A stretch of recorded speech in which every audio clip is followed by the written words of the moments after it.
estamos ao vivo com esse time maravilhoso de mulheres, com esse presidente incrível do nosso Brasil. Estamos aqui para apoiá-lo e conversar um pouquinho com vocês sobre pautas, né, meninas, que a gente tem recebido aí nos últimos dias. Eu tenho certeza que vai ser um tempo proveitoso. Obrigada, presidente, por ter aceitado estar aqui conosco nessa noite.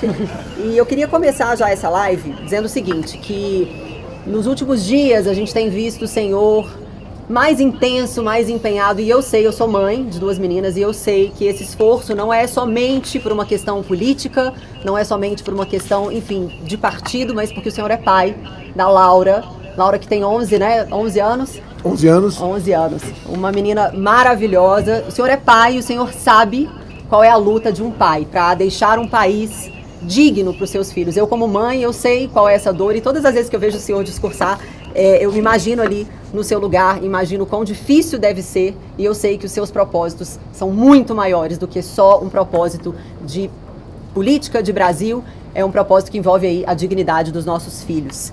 Bom, e para já começar aqui entrando na nossa pauta, uma das perguntas que eu tenho mais recebido, presidente, com relação ao segundo turno, ainda temos aí alguns indecisos que vamos virar o voto hoje, porque hoje vocês vão escutar os fatos e a realidade, é a questão do MEC. A gente sabe que a imprensa tem batido no senhor e criado várias narrativas fake para tentar atrapalhar.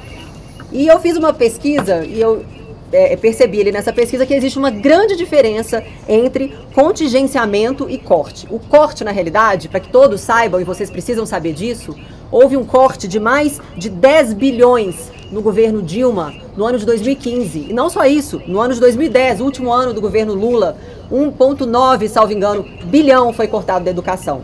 O que é muito diferente da pauta que tem sido falada agora. Então, quero te passar a palavra, presidente. Não é questão de honrar ou não o orçamento. Eu tenho que seguir a lei. Tá? Tem que ter uma lei chamada de responsabilidade fiscal. E eu tenho que despender o que está no orçamento de acordo com a entrada de recursos. Então, muitas vezes, nós somos obrigados a contingenciar, ou seja, atrasar o pagamento. A questão das universidades. Uma parte passou para dezembro. Se eu libero agora, eu estou em crime de responsabilidade. Nunca deixamos de executar todo o orçamento. Atraso da defesa, puxa um pouquinho da saúde muitas vezes. E quando você vê o orçamento da educação e da saúde, quase todo é obrigatório. Não tem como ter contingenciado. A gente contingencia as despesas discricionárias. É isso que é feito. Por exemplo, a esquerda agora fala, ele cortou a fralda geriátrica para o ano que vem. Farmácia popular do ano que vem vai ter menos recursos para o câncer. O orçamento não é um decreto do presidente, é uma peça que você manda para o parlamento e o parlamento trabalha. E por lá de cá eu sanciono o veto. Se eu vetar, derrubo o veto, passou a ser lei. Mas para mandar o orçamento para lá, ele tem um limite. Tem a despesa obrigatória e depois tem uma despesa grande, tem que enfiar numa caixinha menor. Daí eu sou obrigado para enfiar na caixinha menor, cortar aqui e acolá. E o parlamento tem a liberdade de refazer isso, retirar de outra parte, que está um pouco grande, bota para lá. Ou seja, o orçamento, a responsabilidade é muito mais do legislativo do que do executivo. Muito bem, muito obrigada. Passo a palavra agora para a Paulinha. Todas nós temos aqui algumas perguntas para fazer. Podemos seguir, então, nessa dinâmica. Ainda nessa pauta de educação... Um pouquinho mais alto, só para pegar ainda nessa pauta de educação, os índices da Pátria Educadora do PT foram péssimos. E eu sei que o senhor está investindo na educação de base, que o senhor criou uma secretaria de alfabetização para trabalhar na parte estrutural da educação. E por isso a gente precisa que o senhor continue no governo para dar andamento a uma pauta tão importante. E ainda o Plano Nacional de Educação, que vai começar a viger a partir de 2024. Quer ver? Olha, o que é uma criança começar a andar? Às vezes leva 10 meses, 9 meses, 12 meses, e depois ela vai embora. O que é uma criança se desenvolver na escola? Quando ela é alfabetizada. Na minha geração, o pessoal chegava alfabetizado na escola. Até há poucos anos. Levava-se 3 anos em média para alfabetizar uma criança. Ou seja, muito tarde para começar a andar. Nós buscamos um aplicativo fora do Brasil e já está sendo aplicado na maioria dos municípios do Brasil. Chama-se Grafogame. Tanto é que a criança se alfabetiza em média em 6 meses. O que é esse Grafogame? É um celular. É um aplicativo que você bota lá, você não gasta mais crédito toda vez que abrir e está na frente do pai. Tem aqui, por exemplo, na tela está o alfabeto aqui. Ela aperta na A, aparece a letra, aparece um som de A, B, B. Depois outra tela, junção, sílabas, e assim vai. No máximo em 6 meses, a criança sabe ler e escrever. E muitas vezes os pais também são alfabetizados. Ou seja, é começar a andar, é educação de base. Já era péssima a educação brasileira, não sei o tamanho do estrago com 2 anos do fica em casa, né? A economia a gente vê depois, mas investimos duro em cima disso e já temos tido resultado. Aquela tal da prova do PISA, né? Uma prova internacional que é aplicada em 3 anos no Brasil. O PT nos entregou para o Temer nos últimos lugares. Vamos ver a próxima prova, como é que vai ser. Isso é uma prova simples, de matemática, ciência e interpretação de texto. Mas nós conseguimos, entre 70 países, muitos da América do Sul, estarmos nos últimos lugares. Agora, além da alfabetização, o que eu falo, né? E passa pelo parlamento, passa por conselhos, não é fácil. Nós temos que voltar a dar autoridade para o professor em sala de aula. É por aí. Você pega agora, tem uma decisão da Justiça, num tribunal lá do Rio Grande do Sul, dizendo que as escolas cívico-militares são inconstitucionais. Ou seja, uma escola que está dando certo, que os pais querem botar os filhos lá. E o pessoal interfere no Brasil, geralmente, no que está dando certo. Espero que essa liminar caia e nós possamos continuar ajudando aí o ensino fundamental. Também, o maior reajuste da história do Brasil foi no meu governo. Eu tinha liberdade de conceder de 10% a 33%. Muitos prefeitos, muitos governadores queriam 10%. Para sobrar dinheiro para eles fazerem outras coisas. O que nós fizemos? Optamos pelo 33% e pagamos os 33%. Obrigada. Você falou de economia, eu acredito que esse é um tema muito relevante. Eu acho que a economia é a busca de tudo. Sem economia, sem avanço na economia, a gente não cuida da educação, a gente não cuida da saúde. E o ministro Paulo Guedes, ele teve um excelente desempenho, né? A gente está com um crescimento maior que o da China, a inflação menor que o dos Estados Unidos. E eu queria falar um pouco mais dos feitos econômicos, já que a mídia divulga timidamente. E eu queria entender também qual que é a proposta para esse segundo mandato, no que diz respeito a esse enxugamento da máquina. Eu, particularmente, acredito no Estado pequeno, acredito no liberalismo. Então, eu queria entender se essa agenda vai ser intensificada, se a gente vai conseguir, apesar de que também é importante o senhor explicar que nem sempre depende só do senhor, tem um Congresso que precisa aprovar algumas privatizações, mas eu queria explorar um pouco esse tema, porque eu acho que é dúvida de muita gente e a mídia, infelizmente, não apresenta uma visão completa desses feitos, desse legado do Ministério da Economia. O que é enxugar a máquina? Por exemplo, os servidores têm estabilidade. O que nós fizemos? Abrimos concurso para o essencial, Polícia Federal, Polícia Rodoviária Federal. É coisa básica. A máquina diminuiu, mas ela é pesada ainda. Tá? O que você faz para ajudar a máquina? Você começa a desburocratizar, desregulamentar. Fizemos muita coisa em 2019 que ajudou a gente a vencer a pandemia, com outros programas, obviamente, de modo que acabamos 2020 no 0-0 no tocante a pessoas com carteira de trabalho. Perdeu-se muito junto à informalidade, mas demos auxílio emergencial para o pessoal. Qual foi a grande vacina em 2019? A lei da liberdade econômica. É uma lei muito grande. Basicamente, você quer abrir, por exemplo, um salão de beleza, você quer abrir uma pequena pizzaria, um pequeno negócio. No passado, você entrava na prefeitura e aguardava o alvará. Muitas vezes levava anos esse alvará. Hoje você entra, se em 30 dias a prefeitura não responder, você abre o seu negócio. Uma outra coisa importante, né? Pouca gente sabe, obviamente, mas o patrão sabe. Normas regulamentadoras. Milhares. Nós revogamos 90% delas. Você, antigamente, um fiscal entrava na tua empresa, você tinha lá um banheiro. Ele tinha 40 e poucos itens para ver se você estava de acordo com as normas ou não. Por exemplo, a altura da pia, a altura da privada, a rugosidade do papel higiênico, textura da toalha, ventilação, largura da porta. O fiscal dificilmente não saía da tua empresa com uma multa. E aqueles maus fiscais, a minoria, ia atrás de uma propina, criar dificuldade. Acabamos com isso. Quando se criou o PIX, olha a vantagem que nós trouxemos para o Brasil. Ajudou a diminuir a taxa de violência do Brasil. Segundo o DataSUS, tive acesso aos dados preliminares, nós vamos ter o menor número de mortes por 100 mil habitantes na história, o ano passado, menos de 20. Essa é a proposta. Como é que se combateu a violência? Ajudando a criar emprego. Emprego não sou eu. Quem emprego é a iniciativa privada. O que eu faço é não atrapalhar a vida de quem quer empreender. Muita coisa foi feita. Como eu digo, o Pix foi algo fantástico. São mais de 1 bilhão de movimentações por mês.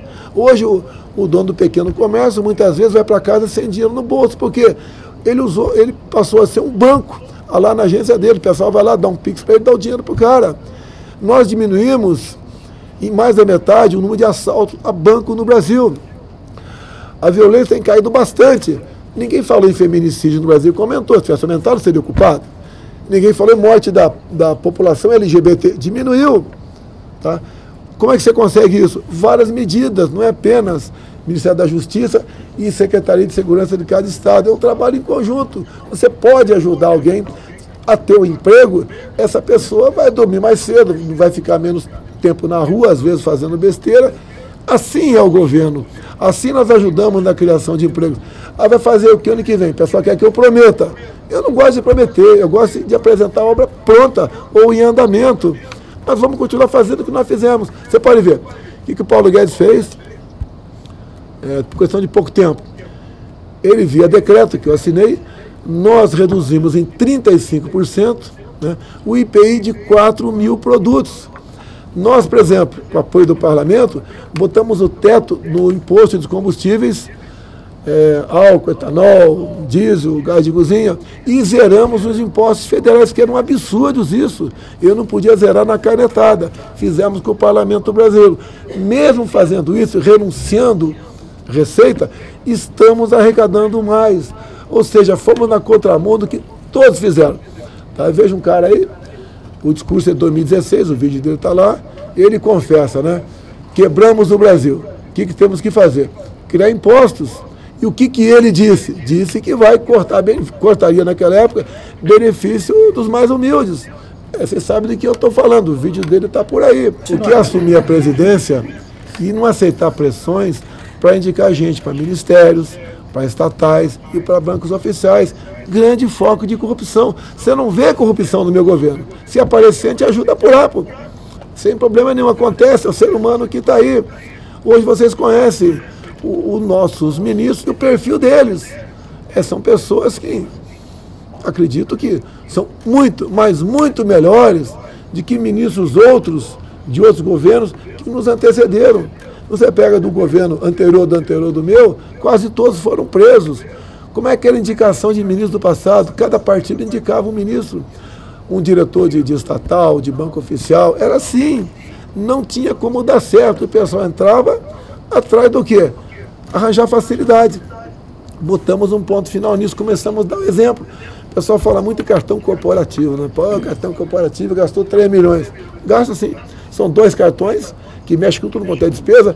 Um montão de segurança quando ando pelo Brasil estão aí gastando com hotel, alimentação, etc. Mas o meu cartão particular, que eu posso sacar 17 mil por mês, nunca usei um centavo dele. Eu não, por exemplo, recebo a aposentadoria do deputado federal, podia receber 30 mil por mês. Por que não recebo? Para evitar críticas. Faça a minha parte. Qual é a despesa de energia elétrica do Parque da Alvorada? Vocês não sabem que a imprensa já investigou e viu que caiu comigo. Primeiro eu desliguei o aquecedor da piscina, que devia gastar uns 20 mil por mês, pô. Mando apagar as lâmpadas lá. Não tem 3, 4, 5 pratos de comida pronta quando eu chego em casa. É o do dia e ponto final. E muitas vezes eu sozinho como na cozinha, sem problema nenhum. Damos exemplo para o Brasil, pô, para ninguém criticar. E fazemos a nossa parte. E assim podemos exigir. E mostramos o que está acontecendo. A gente está aberto, sempre estive aberto a tudo. E não apenas em época de campanha. Isso é um exemplo do que aconteceu hoje. Acho que isso entra muito dentro do que o senhor falou. E aí, puxando o assunto orçamento secreto, que todo mundo sempre fala. E é interessante, a maioria das pessoas não sabe do que se trata o orçamento secreto, que é uma verba que sempre existiu, presidente, e que com o governo do senhor, o Congresso resolveu destinar uma verba maior e que, inclusive, o senhor vetou. Sim, olha só, Bárbara. Tem as emendas impositivas, em torno de 15 bilhões por ano, que cada parlamentar recebe a divisão, 15 bilhões por 593. Aí o orçamento, o Congresso aprova as emendas, uma obra para o teu município, outra para o dela, e eu não tenho o que falar. Aprovou, eu tenho que executar essa obra, ponto final. O que o Congresso resolveu em 2020 fazer? Criar uma verba extra. Aumentar a verba. A mesa. Hoje em dia está em 19 bilhões de reais. Bem, a obra foi aprovada em 2020, eu vetei. O Congresso, quase que por unanimidade, inclusive os petistas todos votaram para derrubar. Derrubou o veto, eu não posso fazer mais nada. É lei, ponto final. E daí o PT apelidou de orçamento secreto. O que acontece? Esse dinheiro, quem é que diz quanto vem aqui para tal município de Minas, né, ou para outro município? Quem diz é o relator do orçamento. Ele pega os 15 bi, dá 200 para você, 0 para você, 1 para lá. Qual o critério? É dele. Nós não temos acesso, no nome dos parlamentares, que destinam recursos pelo Brasil. Chega no respectivo ministério, é para o programa tal, o ministro executa e ponto final. Se dá um problema na ponta da linha, como deu hoje, pelo que eu estou sabendo, vocês estão botando na minha conta. Eu quero saber qual parlamentar que mandou recursos para lá. Quem tem que dizer isso? É o relator do orçamento. Pois é. Eu, inclusive, não queria esse orçamento aí dito secreto. Não é secreto porque é publicado no Diário Oficial da União. O que é secreto é o autor, o parlamentar, que manda recursos para lá. Eu preferi 19 bilhões comigo. Eu não ia abrir mão de poder. Como é que eu criei o orçamento secreto? Vai até para gente do PT, PCdoB, PSOL, para todo mundo. É o relator que faz isso. E na ponta da linha, não sou eu que fiscalizo esse recurso. Quando entra em estados, é o Tribunal de Contas do Estado. E a CGU também, saindo, que foi quem essa agora foi a CGU. O que acontece? Eu não vi direito o processo, mas estavam arranjando mais benefício do que habitantes. A CGU, a Controladoria Geral da União, que é um órgão meu, do Wagner, que é o capitão do Exército, que é concursado lá para a CGU, descobriu e mandou para a Polícia Federal investigar. Nós investigamos tudo o que é possível a gente investigar. Mas o importante de deixar claro para as pessoas foi exatamente isso. Não existe uma verba que é corrupta. O dinheiro não é corrupto. Corrupto é quem recebe essa verba. E essa verba é destinada para os parlamentares que nós escolhemos. Então, hoje, graças à Controladoria Geral da União, que é um órgão do governo federal, do senhor, foi deflagrada uma operação com a PF no Maranhão, onde o senador é um amigo do Lula, um senador apontado como cacique do esquema.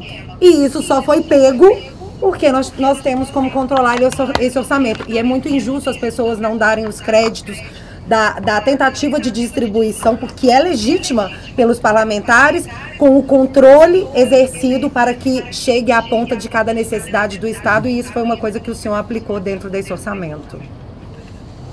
Não é só orçamento.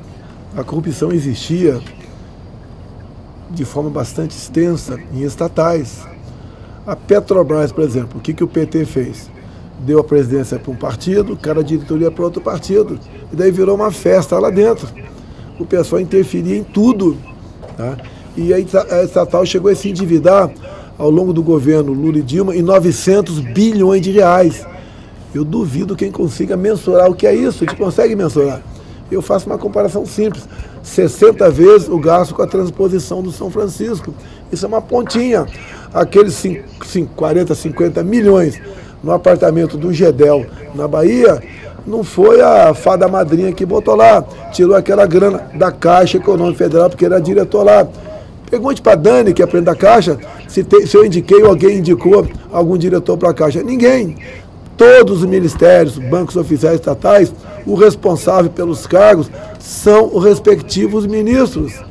Raramente eu indico alguém, como indiquei, por exemplo, para a Tereza Cristina, o Jorge Seife, para ser o secretário da Pesca. E assim mesmo foi no consentimento. Tereza, você tem alguém para indicar? Não. Então dá para você aceitar o Jorge Seife, que eu conheço ele, de Santa Catarina, um garoto excepcional. Foi para lá.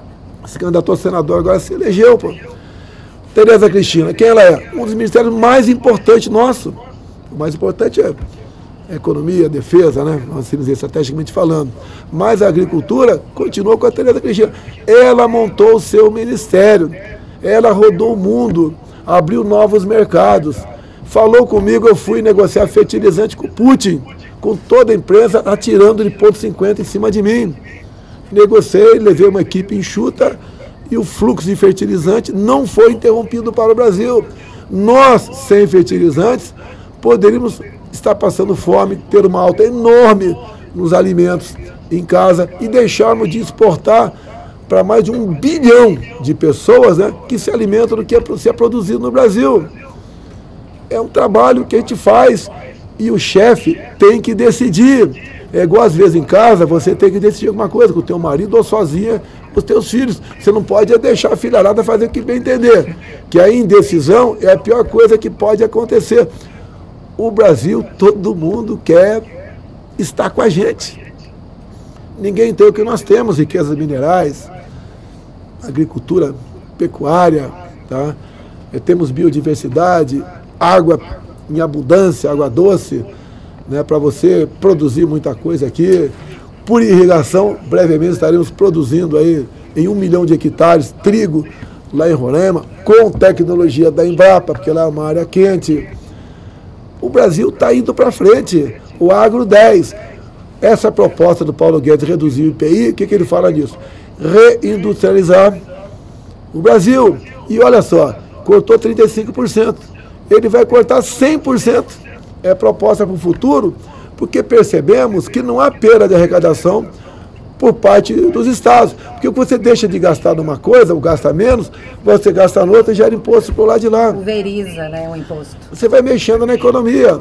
A segurança jurídica que nós procuramos dar. Temos os marcos legais. Foi criado em 2019 o marco legal das startups, do saneamento, ferroviário, entre tantos outros. Você, quando quer abrir um negócio no Brasil, você sabe a regra do jogo. E nós respeitamos contratos. Somos hoje o 7º país mais digital do mundo. Você pode ter a tua carteira da nacional de habilitação digital, o teu passaporte. Quase todos os documentos nossos digitalizados. A partir do ano que vem, você vai poder vender teu imóvel de dentro de casa. Você vai poder registrar teu filho lá do hospital, não precisa ir no cartório. Você já faz a prova de vida agora. Se você for votar, por exemplo, o teu avô faz a prova de vida. Se a tua avó marca um exame no SUS, né, você vale com prova de vida. Se vende imóvel, renova a carteira de habilitação. Ou seja, esses dados estão aí. Hoje o aposentado, o velhinho, o idoso, não precisa mais ser levado a ver um carrinho de mão para fazer a prova de vida. São as mudanças que a gente faz, que a gente vai tirando o Estado de cima do povo. Por que, por exemplo, carteira nacional de habilitação renovar de 5 em 5 anos? Passamos para 10. Aqui que você tem 25 ou 35 anos de idade, não tem diferença, vai continuar dirigindo. Fizemos muita coisa aqui. Você pode ver, zeramos o imposto federal de jet ski. Você pode pensar, pô, o cara está pensando em rico. Eu quero turismo de jet ski no Brasil. Baixou 10 mil reais, um jet ski custava em média 100 mil. Para nós gerarmos e criar emprego também, fomos na Marinha. Vamos desburocratizar a carteira nacional, a carteira de habilitação de jet ski. Você chega hoje no local que tem jet ski, 5 minutos tem uma hora para você pilota o jet ski. E aquela carteira provisória vale por 30 dias. Se fizer por 3 meses isso, ganhou a carteira definitiva. Na carteira de habilitação, por exemplo, o que nós fizemos? Tinha lá o simulador, tiramos fora o simulador. Para que simulador? Para que isso? Tá? E brevemente vamos fazer outras alterações. Você pode, a aula teórica, estudar em casa e fazer só para a prática lá na frente. Então, uma infinidade de medidas, vale, quando falo em jet ski, vale para veleiros também. Você vê, a Europa tem 7 milhões de veleiros. Cada veleiro, direto ou indiretamente, gera 2 empregos. Por que quase não tinha veleiro no Brasil? Imposto de importação altíssimo. Zeramos de skate, de gamers também. O game virou carteira de trabalho do Brasil. Vamos facilitar a vida das pessoas. No que depender de mim, após as eleições, vão ter uma surpresa. Eu quero começar a baixar decretos que vocês vão ser obrigados a cumprir. Porque o decreto vai ser cópia de artigos da Constituição. Olha o ridículo que eu estou falando. Mas eu quero pegar o artigo 220 e botar decreto. Quem não cumprir, é abuso de autoridade. O que diz o artigo 220? Liberdade de expressão. Amém. Quem não concordar, você falou uma coisa, não concordei, tem a justiça. E a pena não é prisão. E é tão verdade essa história de censura que desde que eu comecei a fazer lives no meu Instagram falando do presidente, me posicionando, eu fui derrubada misteriosamente 2 vezes quando a gente começou a falar de censura. Então, falando de censura, eu fui censurada. Então, a gente vê que é uma realidade que já existe. Pro nosso lado. Pro nosso lado. E se a gente não fizer alguma coisa agora, Brasil, acordem. A censura já está aí. Se a gente não agir, não eleger o nosso presidente, vocês não estão entendendo o risco que nós estamos correndo. Mas eu queria passar a palavra para ela, porque ela tem uma pergunta. Espera um pouquinho, eu não posso falar de mim. Mas se eu tivesse do outro lado da esplanada dos ministérios, como é que estaria a vida de vocês? Hein? Como é que estaria? Complicado. O Daniel Silveira estaria cumprindo 9 anos de cadeia, não estaria? Sim. Sim. A gente não pode falar, não é comigo, deixa pra lá. Que vai chegar na tua porta um dia, vai entrar na tua casa. Presidente, o Lula ontem estava falando de prender o Pazuello. Pelo quê? Pelo crime de não gosto de você? Não, foi pela CPI da palhaçada, Ele não né? pode prender ninguém como presidente e alguém tem coragem de falar que o senhor é autoritário quando nós temos um candidato descondenado pela justiça por um erro de CEP, dizendo num palanque que vai por um prender amigo, o Pazuello. Foi o CEP, por um amigo que foi cabo eleitoral da Dilma. Foi o Fachin, para não ter dúvida. Nós não podemos... Eu, por exemplo, eu sei que tem uma certa preocupação, né?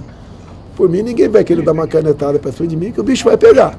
E aí a gente entra na pauta da perseguição cristã, né? Tá. Que a gente sabe da questão mesmo da censura da opinião conservadora, né? Os cristãos são chamados de intolerantes, homofóbicos, fascistas, genocidas. E você acha que no Brasil pode acontecer, como aconteceu em outros países, como a Nicarágua? Já vem acontecendo. Hoje, por exemplo, eu não li o final da decisão de uma juíza, mas o PT entrou na justiça para que uma igreja lá de Belém do Pará, que tem uma bandeira enorme do Brasil na entrada, fosse retirada. E o PT disse que aquilo é propaganda eleitoral para o JB. Dessa vez, a juíza agiu corretamente. Falou que é um símbolo nacional, é um orgulho vermos a bandeira do Brasil por aí, em local de destaque, né? E, logicamente, sendo tratado de forma respeitosa. Mas o PT quis retirar a bandeira de lá.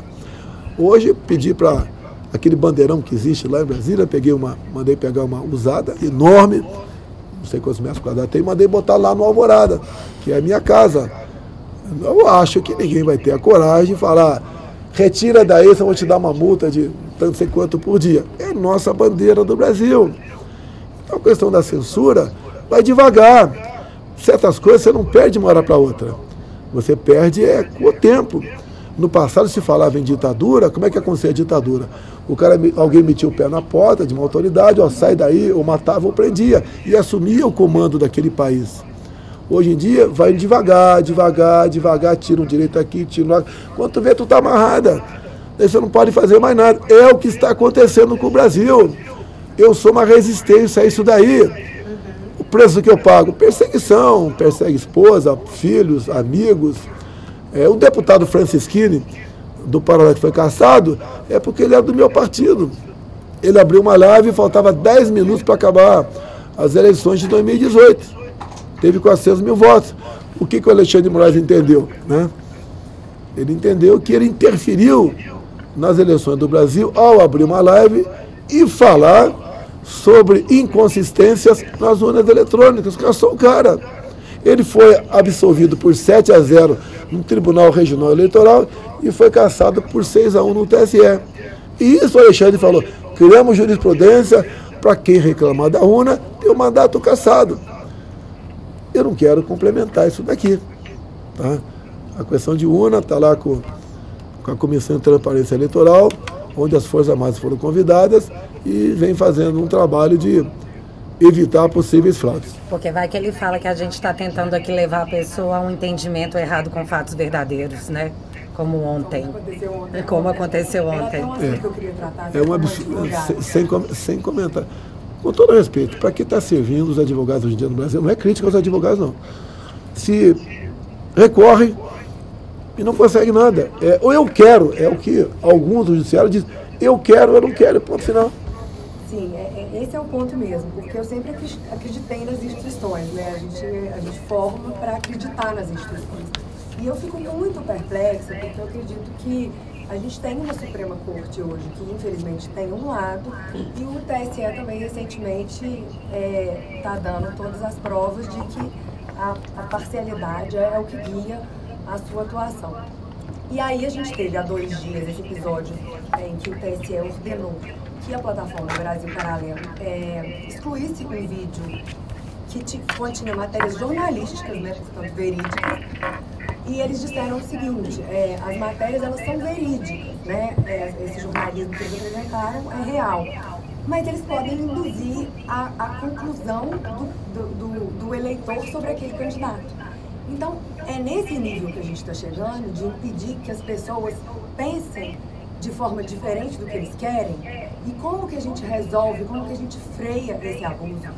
E como o senhor bem falou, é decepcionante advogar diante de um tribunal tão político, um tribunal que deveria defender a nossa Constituição.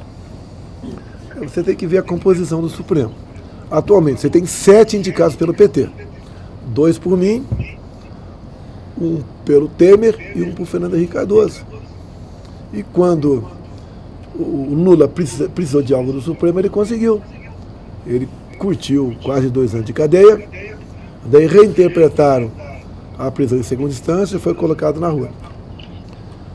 Mas não era esse o objetivo, não era dar liberdade para o Lula, para ele se casar com a Janja e ser feliz para sempre, né? Não era isso aí. Ele tinha que voltar ao governo, porque eu acabei com a harmonia em Brasília, onde muita gente fazia besteira e vivia em paz, né? Metendo a mão no dinheiro público. Tinha então que descondenar o Lula, porque com 2 condenações ele ficaria inelegível. Tinha 3. Deu seu Fachin, que foi cabo eleitoral de Dilma no passado, se notabilizou como advogado do MST, ou seja, de invasores de propriedades rurais, e inventou lá, olha, ele tinha que ser julgado em Brasília, não em Curitiba. Se alguém comete um crime aqui, né, em BH, e se for julgado aqui não vale, tem que ser julgado lá em São Paulo. E daí, olha uma coisa importante. Quando começou o julgamento pela 2ª turma, para descondenar o Lula, né, dizer que não valeu o julgamento porque tinha que ser em Brasília, não em Curitiba, o placar estava 2-2. Alguém pediu vistas, ficou 2-2. Na semana seguinte, o projeto, né, a ação voltou em pauta. E faltava o voto do Cássio Nunes, que eu indiquei. O voto do Cássio foi para manter as condenações. O Gilmar virou um bicho. Aos berros, fez a Carmen Lúcia voltar atrás no voto dela. E foi 3-2. E daí ele tornou-se elegível. E daí não me pergunte. Olha o trabalho para tirar o cara da cadeia, tornando elegível, para não ser presidente.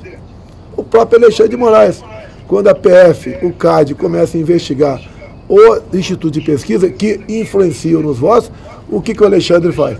Não pode investigar. Parabéns, Alexandre de Moraes. Garantiu 3 milhões para o Lula. Parabéns. Porque muita gente vai acreditar nas pesquisas que vão continuar sendo mentirosas. É uma interferência enorme, até no ridículo de ele falar que eu não posso fazer live no Alvorada.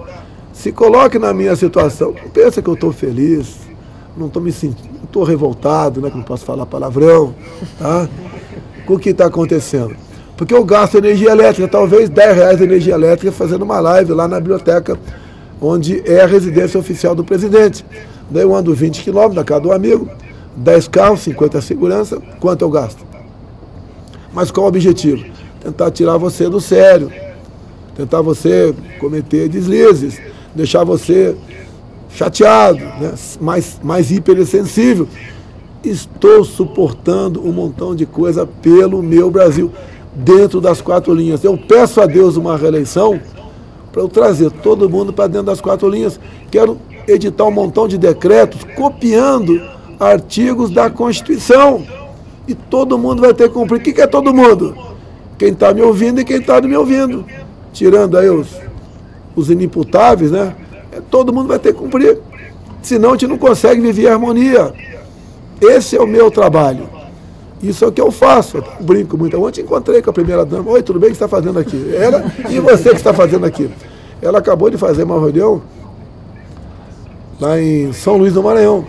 Ela já fez umas 10 essa semana, já fez em Belém do Pará, Porto Velho, né? Em média 10 mil mulheres, que fico felicíssima com o que ela fala, gostam, a Damares presente, né? Entre outras mulheres dessa grande comitiva dela que estão voando pelo Brasil, até para acabar com essa história. Não gosta de mulher, que pipoca é isso, pô? Não gosta de mulher, não gosta de negro, tem uma filha mulher, não gosta de negro.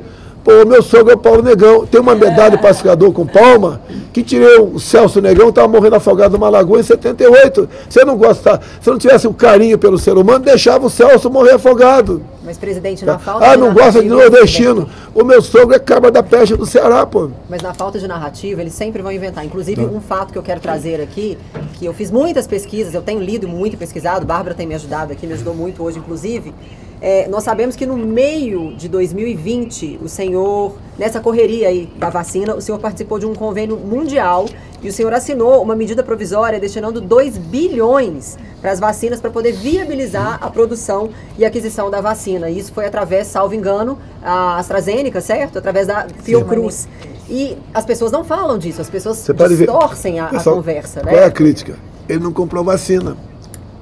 Queriam que eu comprasse vacina em 2020. Qual país do mundo vendeu uma vacina em 2020? Ninguém, não tinha vacina. Exatamente. Agora, o que o pessoal não fala também? Eu tenho responsabilidade. É do Ministério da Saúde a questão de vacina. Eu não compro nada, quem compra é ele. Eu quero ver o contrato da Pfizer. Né? E tinha muita gente que queria vacina, estava escondido, com medo em casa, aterrorizado, eu vou morrer, não sei o quê. A gente lamenta, o cara está com medo, pô. A imprensa, o Mandetta falava, caminhões do Exército vão recolher corpos nas comunidades. Isso que ele falava. Olha, vão ficar em casa até achatar a curva. O pessoal já esqueceu de achatar a curva. Mandetta, quanto tempo achatar a curva? Há 30 dias, no máximo 2 meses, levou quase 2 anos. O que é achatar a curva? Até te conseguir criar os hospitais de campanha, leitos de UTI, etc, etc, etc. Enchemos estados e municípios com recursos. A grande maioria usou adequadamente, outros nem tanto. Quando aquela tal da CPI, que eu podia ter acabado com a CPI no comecinho, não era canetada não, porque eu sou o Omar Aziz, o honestíssimo Renan Calheiros, o outro muito honesto ali, o deputado lá do Amapá, tá? Eles apresentaram uma emenda a uma medida provisória nossa, que dizia que prefeitos e governadores poderiam comprar qualquer vacina, em qualquer lugar do mundo, sem certificação da Anvisa e sem licitação. Quem ia pagar a conta? O governo federal. E imagine a festa que ia acontecer com vacinas. E voltando, por exemplo, no contrato da Pfizer, falava que, eu perguntei, né? Quais são os possíveis efeitos colaterais? A Pfizer respondeu, não sabemos. Daí eu falei, tive aquela desgraça de falar, né? Vai que o cara vira jacaré. Uma figura de linguagem. Pronto, ele é terraplanista, né? Ele é negacionista. Eles sabem que isso é uma figura de linguagem, presidente. Eles sabem o pior de tudo é que eles sabem. Você pode ver uma coisa, né? Alguém tem filhos pequenos aí? Lembra quando pintou a história de vacina para garotada de 5 a 11 anos? Eu vou para cima da Anvisa. Porque a Anvisa escolheu, botou os possíveis efeitos colaterais para a garotada. Tanto é que está escrito lá na Anvisa, dê vacina, aplica a vacina e espere algumas horas. Porque teu filho de 5, 11 anos pode ter os seguintes efeitos colaterais. Palpitação, falta de ar, ou dor no peito. Eu perguntei, tá, começou a sofrer isso aí, teu filho começou o coração a disparar, começou a sentir falta de ar, eu fiz aquele gesto, né, pronto, tá zombando do vacinado, sentir falta de ar, ele vai procurar o médico, se achar o médico, qual é o antídoto? Não sabemos. Agora eu pergunto, a minha filha não se vacinou, tem 11 anos de idade, alguém algum prefeito pediu para mim UTIs infantis para Covid? Não. As pessoas jovens são assintomáticas. Alguém viu alguma criança morrer de Covid? Se via coisa rara. O que acontecia em alguns casos, chegava uma criança no hospital com traumatismo craniano, porque caiu da bicicleta, e alguns hospitais, maldosamente, botavam na UTI Covid, porque eu pagava 2.000 a diária, e a UTI outra era R$1.000. Vai que a criança morria, que quase morreu, e daí botavam lá Covid. Mas, presidente, é importante a gente deixar claro que as pessoas que acompanham o trabalho do senhor entendem isso. Eles conseguem entender. Para quem está fora, que infelizmente hoje nós vivemos em bolhas. Todos nós vivemos em bolhas. As pessoas que estão fora da bolha que nós vivemos viram isso de uma outra forma. E é para essas pessoas que a gente tem que conversar. Todo mundo estava com medo. E isso é verdade. E não tem problema nenhum em ter medo. Era uma coisa nova. Todo mundo sentiu medo. E o medo paralisa as pessoas. Na verdade, nós descobrimos nessa pandemia que o medo é muito útil para se paralisar e controlar pessoas. Eu vi do senhor uma tentativa de mostrar para as pessoas que a vida continuava. E as pessoas viram nessa situação toda do senhor tentar mostrar para as pessoas que a vida deveria continuar, até pela questão da economia, uma oportunidade para criar uma narrativa eleitoreira em cima de uma tragédia mundial. E isso tem que ficar claro para as pessoas que estão fora da nossa bolha. Porque ninguém quer pesquisar. As pessoas estão assistindo a grande mídia falar, eu vi na Globo, então é verdade. Não, não é. E hoje em dia é triste falar isso, porque até chegar a nossa própria conclusão se tornou algo perigoso. Mas o que a Bela estava falando era da MP que o senhor assinou em agosto de 2020, quando ninguém falava em vacina, falava como uma coisa longe, para transformar o Brasil em produtor de vacina, e não só num país que compra vacina. E hoje nós somos isso, sim, através da Fiocruz. Fazemos as vacinas através da MP que o senhor assinou em agosto de 2020 e ninguém fala sobre isso, porque isso seria a favor do senhor, então não é interessante. Foi um dos países que são na frente na vacinação. A primeira vacina foi aplicada em dezembro de 2020, em janeiro começou a aplicar a vacina no Brasil. Todas foram compradas no meu governo, todas foram enviadas, né, para estados e municípios. Inclusive tem um fato, né, e criticaram muito o Pazuello, a questão de oxigênio lá em Manaus. Então, foi um surto, de repente, de uma nova cepa, e tínhamos que mandar oxigênio imediatamente para Manaus. E nós mandamos via o quê? Força Aérea. Não se tem notícia no mundo de nenhuma força aérea, civil ou militar, tá, de transportar o oxigênio líquido, porque o risco de explosão é enorme. Pela primeira vez na história do mundo, nós mandamos oxigênio pela nossa Força Aérea para Manaus. Os pilotos e a tripulação sabiam do risco de morte iminente que acontecia, e nós fizemos isso. Ainda tento ver a CPI criminalizar o Pazuello, que foi o deputado mais votado pelo Rio de Janeiro, e agora o Lula falou que vai prender o Pazuello em cima da CPI da Covid, dos honestíssimos Renan Calheiros, né, que quase foi indiciado por pedofilia um tempo atrás, por um voto não foi indiciado em pedofilia. Também a família toda presa por desviar 260 milhões da saúde de Manaus. E Renan Calheiros, que dispensa comentários. Agora, quando um senador mostrou lá na CPI, olha, tem um desvio de 50 milhões da turma do Nordeste, os 9 governadores, que criaram um consórcio, botaram um cara para comandar o consórcio, chamado Carlos Gabas, tá, que foi ministro da Dilma, que andava de moto com a Dilma e de bicicleta, e ele desviou 50 milhões de reais. Na CPI, o Renan respondeu, e a senhora Tebet também, como falei, né? Olha, nós não vamos investigar desvio de recursos. E os 50 milhões foi gasto numa loja de maconha, não chegou nenhum respirador, e está por isso mesmo o negócio. Agora, quando se fala em genocida, essa falta de respiradores para o Nordeste, muitos irmãos nossos morreram por falta de ar no Nordeste, por desvio de recursos. Inclusive, 5 milhões dessa grana foi para Araraquara, para o Edinho do PT, o grande mistério. A CPI não investigou. E o governador alegou que ele assinou esse contrato porque ele não sabia falar inglês. Essa foi a desculpa que ele deu. Olha, eu faço negócio com o mundo todo. Né? Presidente, falar do socialismo é dar margem a muitas políticas, como, por exemplo, a ideologia de gênero, né, que a gente sabe que está tão em pauta, né, e em outros países já criou essa confusão da identidade, né, situações de pessoas revertendo, né? E a gente sabe que no Brasil está muito em pauta isso. Então, a gente queria saber também a sua opinião, né, e outras... Não, eu comecei a aparecer mais para vocês aqui em 2010. Né?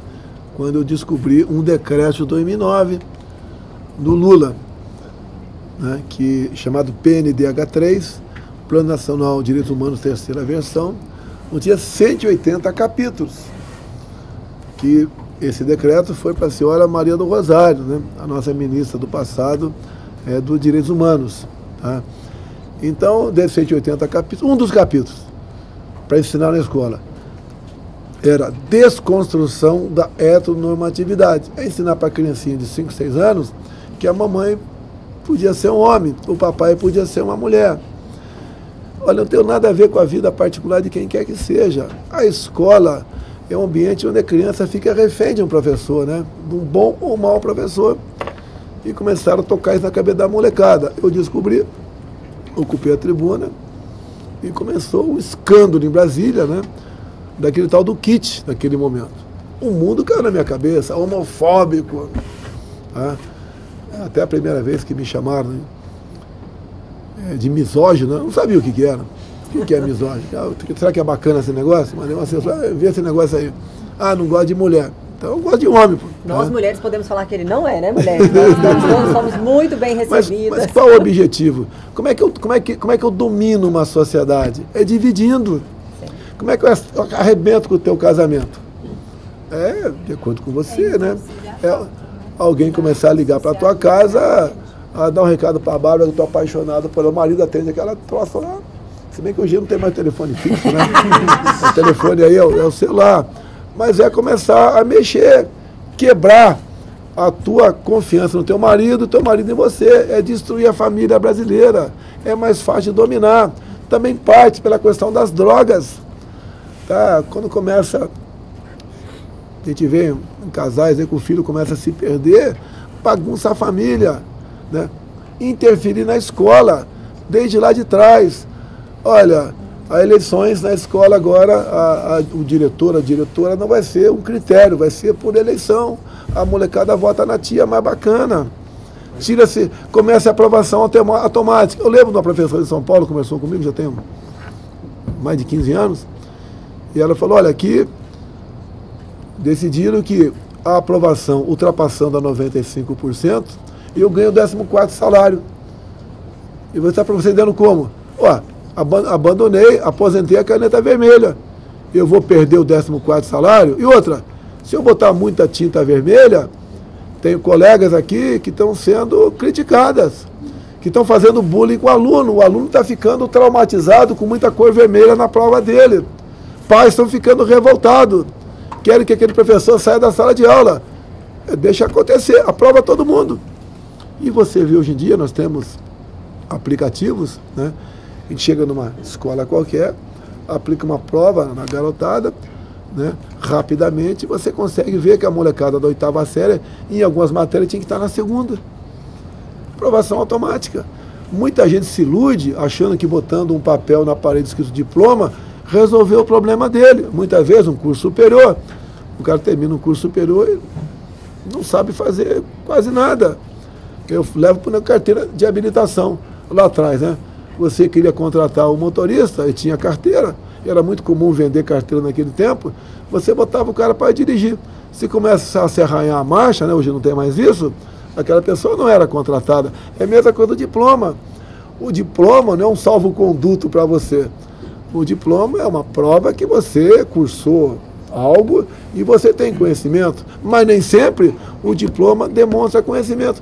É a esculhambação do ensino, é o Paulo Freire, aquele mundo maravilhoso. Se fosse bom o método, outros países estariam usando o método Paulo Freire, mas na verdade muitas escolas formam militantes, E Bolsonaro, uma outra questão é a questão da segurança, que eu até, muita gente, e você tinha comentado sobre as mulheres, muita gente me pergunta assim, como que você pode ser mulher e votar no Bolsonaro, porque ele tem essa questão com as mulheres. E eu falo, é justamente porque eu sou mulher e tenho 2 meninas que eu voto no presidente Bolsonaro. Porque aqui no Brasil, por exemplo, a gente tem uma média aí de 1 estupro a cada 10 minutos. Então eu falo, como que eu vou me preocupar mais com as falas do presidente do que com um risco desse no meio da rua, entendeu? Que de fato põe as mulheres em risco.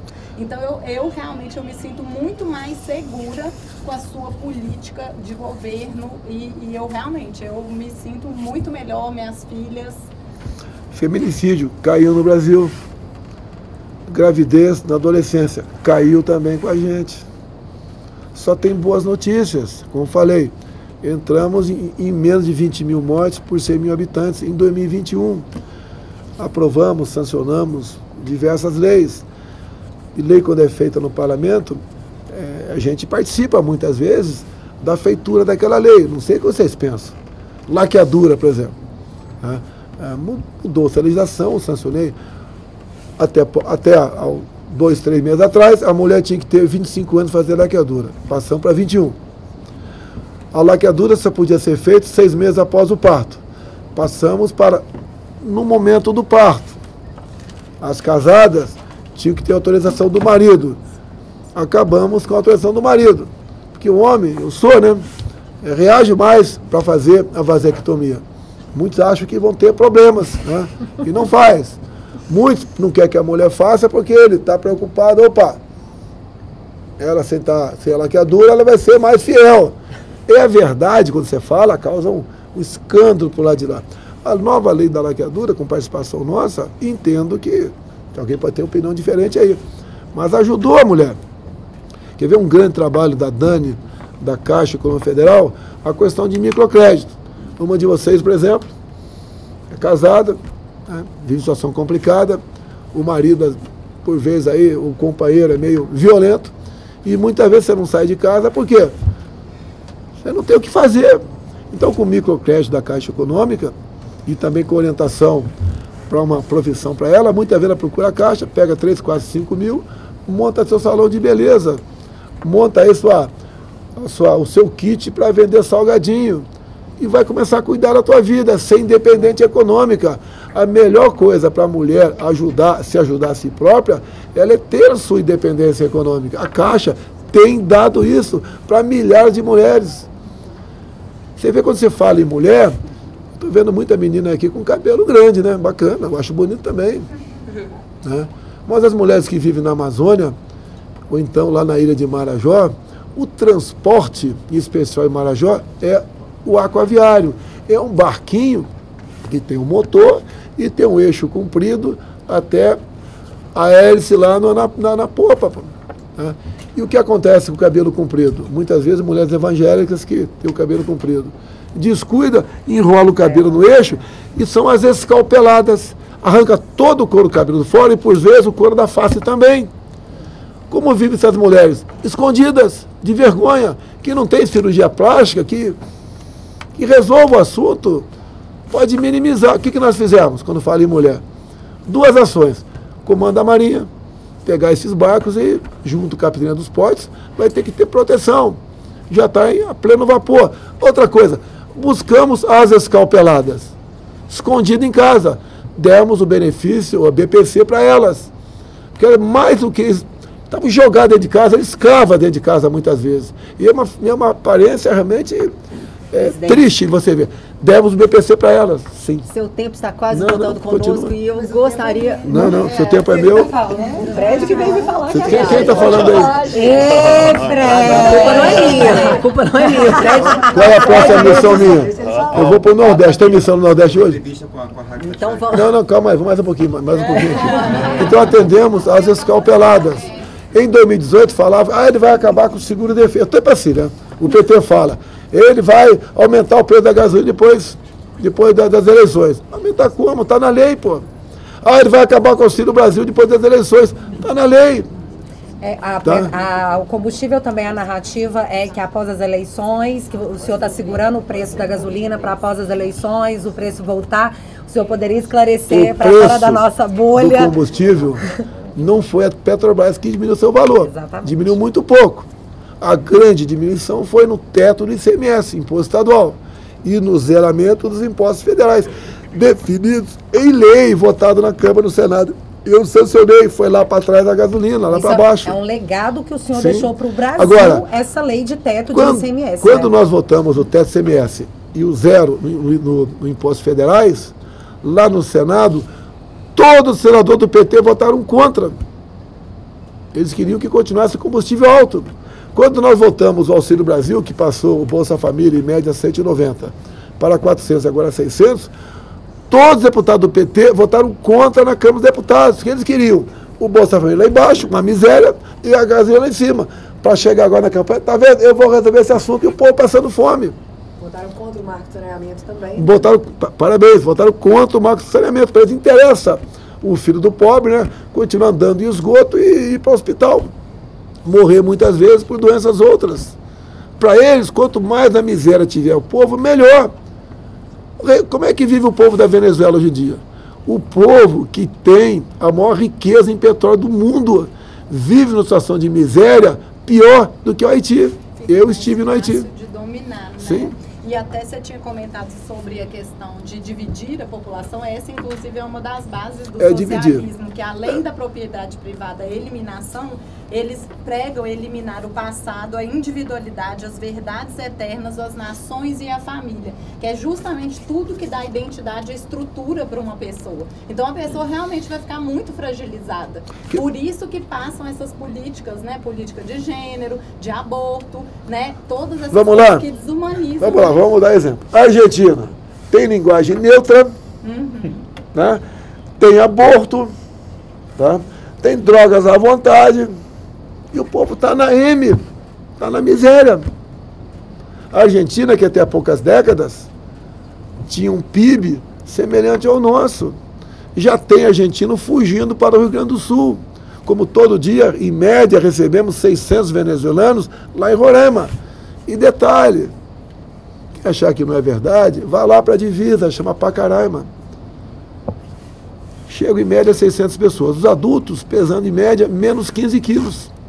Eles estão assistindo isso e talvez esse seja o motivo da eleição expressiva que o senhor teve por lá, porque eles viram o que aconteceu. Não, tem outros fatores também, que o Roraima é um estado que eu dei uma atenção muito especial, mas tem a ver com isso também, né?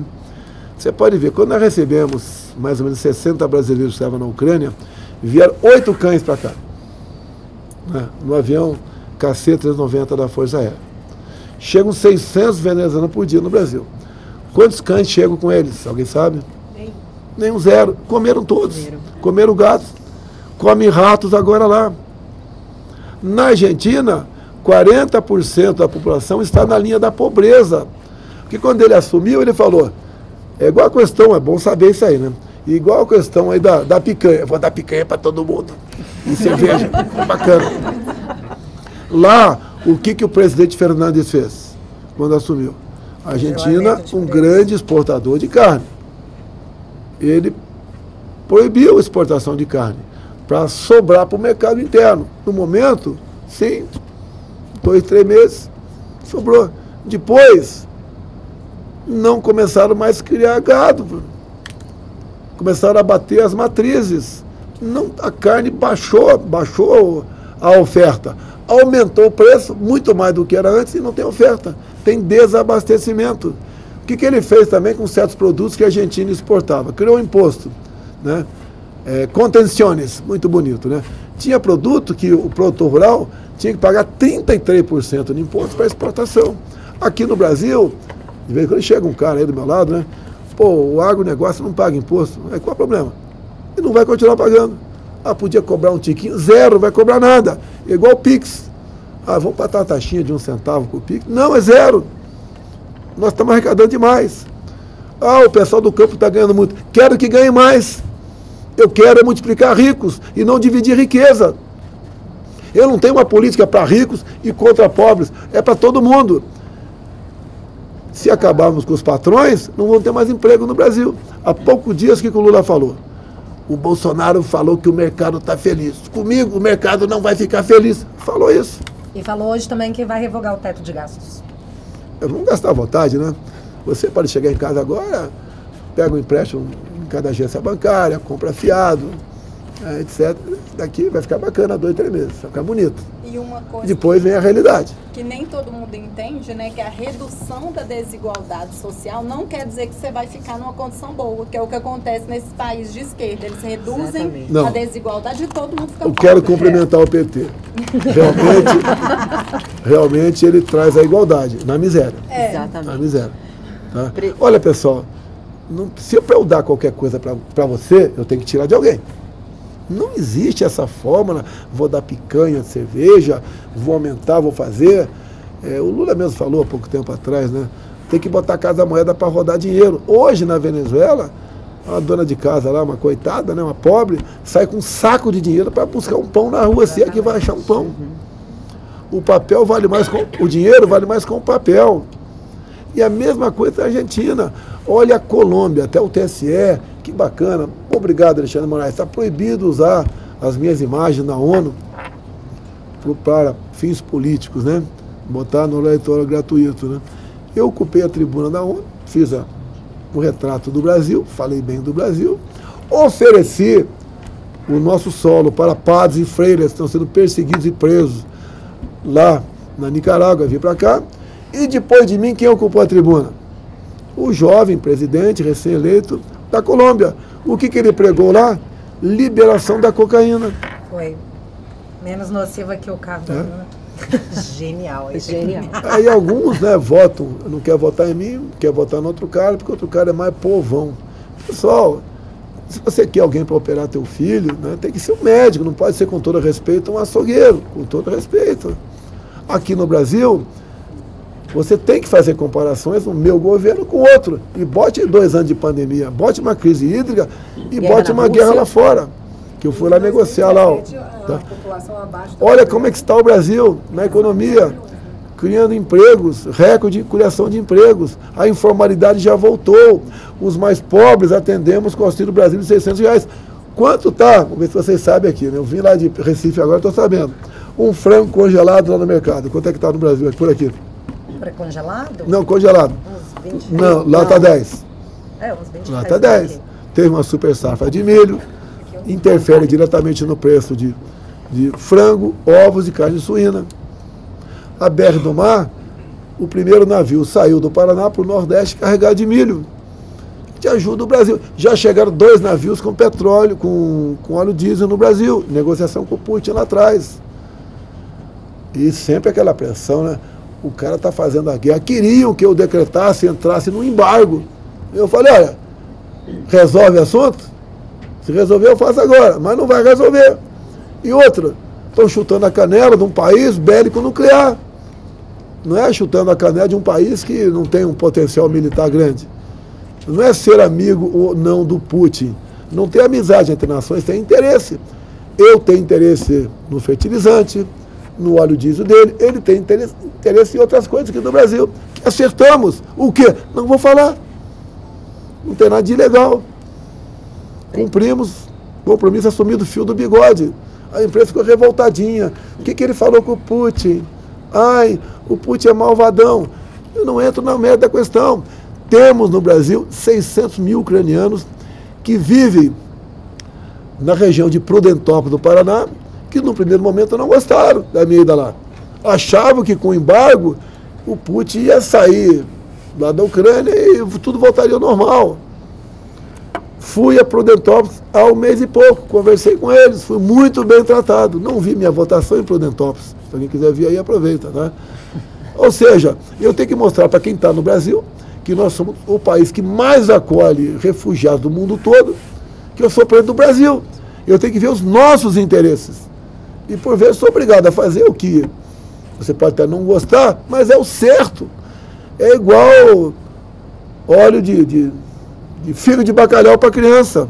Ou vacina, tem que tomar ponto final.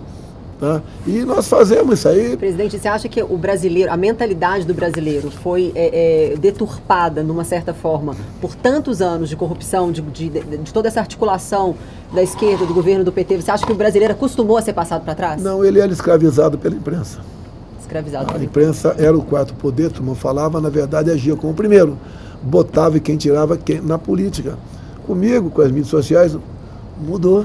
Com certeza. Mudou. E aproveitando, falando de mídias sociais, gente, nós estamos aqui mulheres, encontro de mulheres aqui com o nosso querido presidente, e mexeu muito comigo quando você disse, você por aqui, Michele, eu imagino que nessa correria sua, você está vendo muito pouco a sua filha, muito pouco a sua esposa, a sua família, lutando pelos nossos interesses, isso é louvável. Então eu queria aproveitar, se você pudesse falar alguma coisa para a Michele nesse momento, para a nossa primeira dama. Presidente, mostra aqui o coraçãozinho. Te amo, esposa. E eu gostaria também de elogiar. Ela tem feito um trabalho maravilhoso. Eu confesso que eu não conhecia esse lado dela, da oratória. Conheci por ocasião das convenções esse ano. Foi muito bem no Rio de Janeiro. Agora deve ter feito, nos últimos 6 dias, umas 15 reuniões, em média 10 mil mulheres, onde quer que ela vá, junto com a Damares, né? E falam de família, falam de religião, falam da sua fé, de aborto, de ideologia de gênero, de drogas, de propriedade privada, tá? Entre outras coisas. E o pessoal tem gostado porque ela fala com o coração. Sim. Ela está sendo uma grande aliada minha pela primeira vez, que eu estou casado, acho que 14 anos, que ela entra na política. Entendeu a necessidade. Sabe que o futuro dela, que ela é bem mais nova do que eu, e da nossa filha de 11 anos, pode estar comprometido. Não adianta eu ser um político, né, muito bacana, e deixar alguns milhões de dólares de herança para eles, para elas. Você não pode sair na rua, se vão perder o bem maior que é a liberdade. É comum, né? Eu recomendo, vá na delegacia, vá lá na cela. Geralmente está escrito o que em cima da cela? Aqui se aprende a dar valor à liberdade. Eu quero falar uma coisa para vocês. Virou uma rotina. Levanto, tomo meu banho lá, escovo os dentes, é bem claro, né? Faço a barba, ajoelho, rezo um Pai Nosso e peço a Deus que vocês meninas que estão aqui e quem está nos ouvindo, não experimentem as dores do comunismo. Porque eu não pense em você, todo o poder emana do povo. Não é verdade. Se o povo escolhe mal, ele vai sofrer. Alguém acha que o povo cubano, o norte-coreano não quer liberdade? São maioria. E são escravizados. E nós não podemos experimentar o comunismo com a volta dessa turma que saqueou o Brasil há pouco tempo. Que o pessoal não sabe o que é Foro de São Paulo. É um movimento, é um grupamento que criou-se em 1990, onde pegou-se partidos de esquerda, do grosso aqui, América Central, aqui, Brasil, América do Sul e alguns outros, e resolveram fazer um pacto. Vamos nos ajudar. Quando você fala em dinheiro do BNDES para fazer metrô em Caracas, na Venezuela, sim, mas parte dessa grana é colocado num canto e o pessoal ajuda o da Nicarágua, que vai tentar a reeleição, ou de um outro país que está buscando a eleição, o seu colega de esquerda, com aquela mentalidade tacanha, que tem uma boa propaganda. Vocês meninas são jovens, né? Como é que eu conquistei a Michele? Prometi alguma coisa para ela. O que eu falei para a Michele?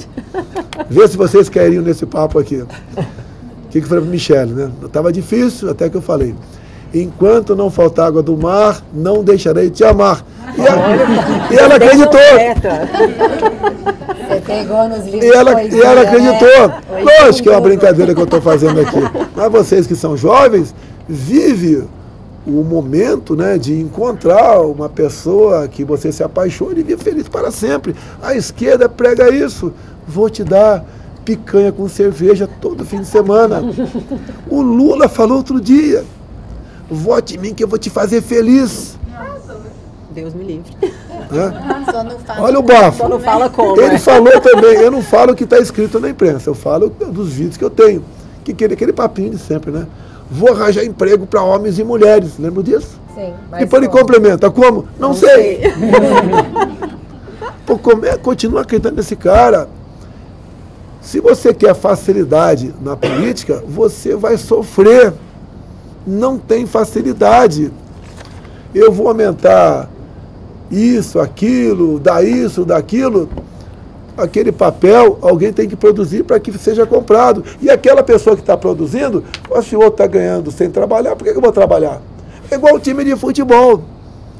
O que acontece hoje em dia? O Neymar tem um salário, tá? Os outros jogadores têm outro.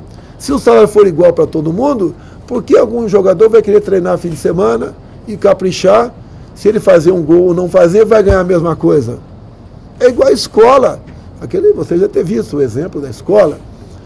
Tá, que os alunos falando de socialismo, que é bacana, comunismo, o professor fez. Olha, daqui para frente, nós vamos dividir. Vocês não querem que divida a riqueza? Vamos dividir nota. Então, teve a primeira prova, um tirou 10, outro tirou 0, tirou 5, média 3. 3 para todo mundo. O que tirou 0 ficou feliz. O que tirou 10 falou, vou estudar para quê? A outra prova, menos gente estudou. As notas foram 7, 6, 4, 0, média 1. Olha, quem ia tirar 0 ficou feliz, tirou 1. Os demais não ficaram felizes, passaram a não estudar nada. Nota final, na terceira prova, 0 para todo mundo. É isso que nós queremos? Tem que ter competição. Se não tiver competição, não tem ciência, não tem tecnologia, tá? não tem produtividade.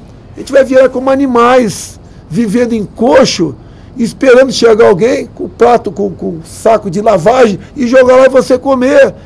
Essa é a filosofia da esquerda. É isso que a juventude tem que entender. E sem liberdade religiosa. A liberdade é outra coisa, você tem que ter liberdade. Você é dono do seu corpo, né? Lógico, não vamos discutir aborto nessa questão aqui. Mas você tem liberdade de ir e vir, de que essa religião aquela, não acreditar em ninguém. Quer ver, vale a pena falar uma coisa aqui que tem a ver com a vacina. Metade dos meus ministros eram para cima de mim, né? Péssimo exemplo, tem que tomar vacina. Falaram. Eu falei, eu já fui vacinado. Como? Pelo vírus. Qual a melhor maneira de você se imunizar? É o anticorpo natural. Também encheram a paciência. Daí pintou a historinha da varíola do macaco. E começou a possibilidade de se exigir a vacina no Brasil. Eu chamei esses ministros e daí eu combinei com o Queiroga. Queiroga, tu vai, o que eu falar aqui, tu vai assumir. Queiroga, tá? Olha, vamos apoiar a obrigatoriedade da vacina do macaco. Esse ministro, não! Peraí, cara, você não queria que eu obrigasse eu a tomar o Covid? Por que eu não posso obrigar você a tomar a da vacina do macaco agora? Isso chama-se liberdade, pessoal. Se você não conseguir entender isso, e um tabu acabou de cair agora, lá no Parlamento Europeu. Uma senhora, diretora da Pfizer, foi questionada. Quando começaram a aplicar a vacina, fizeram algum teste se o vacinado transmitia ou não o vírus? O que ela falou? Que não. Não. E ela falou não, onde se comprova hoje em dia que o vacinado contra o vírus morre e transmite. Eu pergunto, para que o passaporte vacinal? Controle. Não quero me criticar por isso. É mais fácil eu ficar quieto, ficar do lado politicamente correto, tomar uma champanhe do outro lado, espalhar dos ministérios, não ficar arriscando minha vida em motociata. Agora eu falo que eu não vou fazer mais. Colete de 25 quilos para pegar 762 no meio do povo. Dá um corte ali, não custa nada, arriscando a vida. Por que eu falava? Eu tenho que ter apoio popular. Durante a pandemia, estive no meio do povo. Ah, tá sem máscara. Os caras queriam que eu morresse, deixa eu morrer. E o que acontece? Eu até falei, pela minha vida sanitária, né, de atleta, quando pegar não vai ter problema. O maior anticorpo é você estar bem com o seu corpo. Tanto é que eu peguei, tomei um negócio lá que não vou falar aqui, né? Que você sabe o que foi, no dia seguinte estava bom. E tomei por quê? Estudei. O outro medicamento, que é usado para chato, né? E também para cegueira do rio, também eliminava o vírus. Alguém viu algum preso morrer? Tinha afastamento social no presídio, meu Deus do céu. Tinha higiene adequada, meu Deus do céu. Por que eles não morriam? Porque tomavam um remedinho para chato, que é aquele piolinho, né? Que você sabe o que é. Presidente. Agora, por que não pôde usar?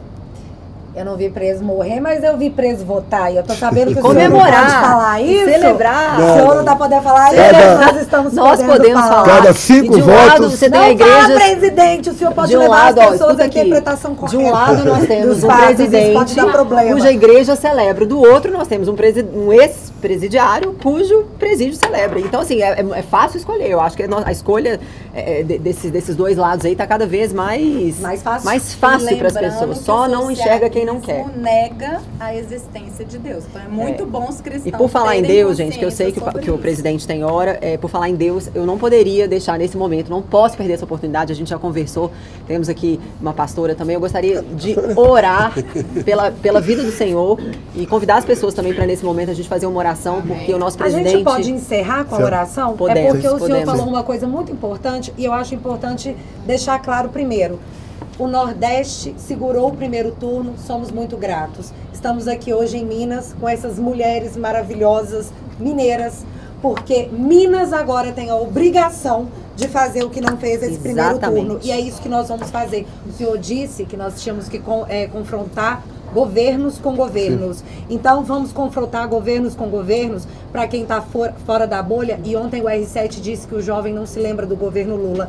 Então, eu preciso abrir uma comparação muito rápida, porque de títulos de terra no governo do senhor, que não tem nem 4 anos, foram 400 mil títulos de terra entregue para as pessoas. No Lula, em 2 mandatos, ou seja, 8 anos, foram 99 mil. Então, uma série de pessoas escravizadas pelo medo e manipuladas para terem o seu voto. Nós tivemos 92% de desconto na dívida do FIES, mais uma dívida deixada pelo governo Lula, onde esses jovens foram deixados, governo Lula e governo Dilma, onde esses jovens foram largados no mercado de trabalho à própria sorte no meio de uma crise que o Lula chamou de marolinha. Inclusive, hoje ele promete picanha, nós com um PIB maior do que o da China e uma inflação menor que a dos Estados Unidos. Quando foi com ele disse que, infelizmente, nós íamos o pobre ia ter que tirar a carne do prato de vez em quando, ia ter que comer ovo de vez em quando. Hoje, com o país melhorado, ele fala, eu vou voltar à picanha. Muito fácil. É importante também dizer que, com o marco do saneamento aprovado pelo seu governo, no qual o PT foi contra, nós vamos ter até 2030 99% das casas com água potável e 90% das comunidades com esgoto. E também não posso deixar de deixar claro, pedir para o senhor deixar claro sobre a assistência aos mais pobres. Não só pela situação da Casa Verde e Amarela, que tem a condição de entregar 1 milhão de casas por ano através da Caixa, que hoje dá lucro, apesar de todo o investimento redobrado, mas também sobre a titulação de terra urbana, ou seja, qual é o acolhimento que o senhor está oferecendo agora para as comunidades, só para a gente deixar claro quem é o governo que governa para os mais pobres. E desde já agradeço. Há um déficit enorme na questão de documentação para imóveis urbanos. Vamos pegar para valer o ano que vem nessa questão. Aplicamos no campo, achamos que tinha uma prioridade maior, já chegamos a 420 mil títulos. E estive em Pernambuco no dia de ontem. Comparando os meus 4 anos, nós demos 17 mil títulos em Pernambuco. Os primeiros 4 anos de Lula foram 0 títulos em Pernambuco. Invasão de terra.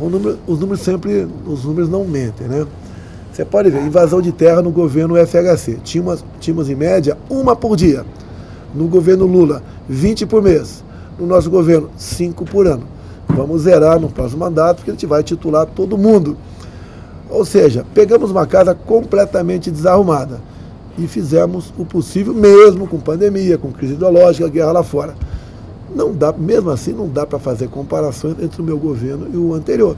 Olha o perfil de quem trabalha comigo e olha do outro lado, a qualidade das pessoas, a dedicação. Quem é meu vice? É um mineiro, é um general de exército, que tem experiência de Casa Civil, que foi interventor no Rio de Janeiro. É uma pessoa que está habilitada e qualificada a exercer seu trabalho na minha ausência, ou colaborar com a minha presença. Olha o vice do outro lado.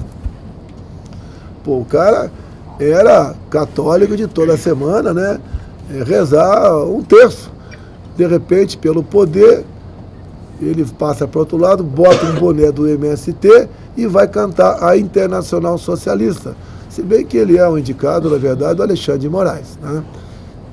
Mais tarde um pouquinho vocês vão entender melhor o que está acontecendo no Brasil.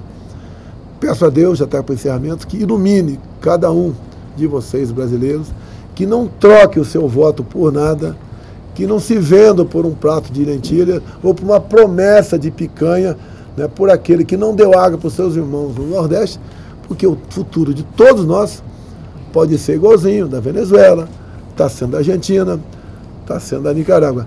Não queremos isso para o Brasil. O Brasil chama de terra prometida, aqui é um paraíso. Amém. Todo mundo aqui tem chance de ser alguma coisa na vida. Amém. Tem que se empenhar. Não espere do Estado, tá, melhorar a tua vida. Do Estado, a obrigação nossa é não atrapalhar a sua vida. Amém. E vamos em frente.